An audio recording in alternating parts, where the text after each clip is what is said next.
Жедел қимылдайтын арнайы жасақ 15 жылдығын атап өтті. Осыған орай ішкі істер басқармасында ұйымдастырылған салтанатты жиын барысында еңбегімен ерекшеленген қызметкерлер алғыс хаттармен марапатталды. Шара құқық қорғау қызметкерлер арасындағы шағын футбол жарысымен жалғасты. Осыдан дәл 15 жыл бұрын қаламызда жедел қимылдайтын арнайы жасақ құрылды.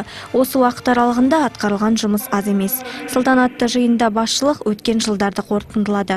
Шара барысында сөз алған қалалық ішкі істер басқармасының басшысы Дулат Қазақбаев жедел қимылдайтын жасақтың жұмысы қауіпті әрі күрделі екендігін атап өтті. Бастысы мықты дене дайындығын қажет етеді. Жауынгерлер өз кезегінде көпшілік алдында әскери дағдыларын көрсетті.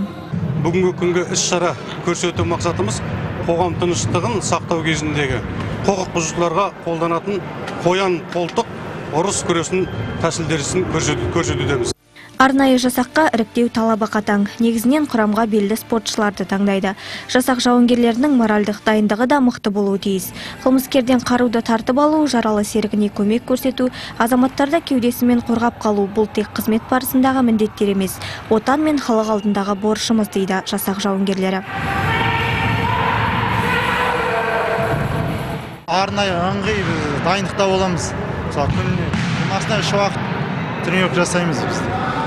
Одан құқық бұзушылықтың алдын аламыз. Негізгі мақсатымыз құқық бұзушылықтың алдын алу.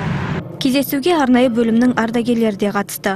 15 жылдық тарихында жасақ елімізбен бірге дамып келеді дейді олар. Әскерлер жаңа тәсілдерді қолданумен бірге заманауи жабдықтармен қамтамасыз етілген. Изменения только в хорошую сторону. Тек оң өзгерістер байқалады. Жігіттер спорт жағынан шыныққан. Қару-жарақтар мен әскери құралдардың жанарғаны көз қуантады. Амуниции уже обновились. Шара барысында арнайы жасақ қызметкерлері мен ардагерлерге жемісті қызметі үшін алғыс хаттар табысталды. Мерейтой ішкі істер басқармасы қызметкерлерінің арасындағы шағын футбол турнирімен жалғасты. Жарысқа 8 команда қатысты. Жеңімпаздар мен жүлдегерлер жедел қимылдайтын арнайы жасақтың кубогына, медальдар мен дипломдарға ие болды. Аяулым Өмірбаева, Бақытгүл Қазиет, Серік Нұртаза, Семей.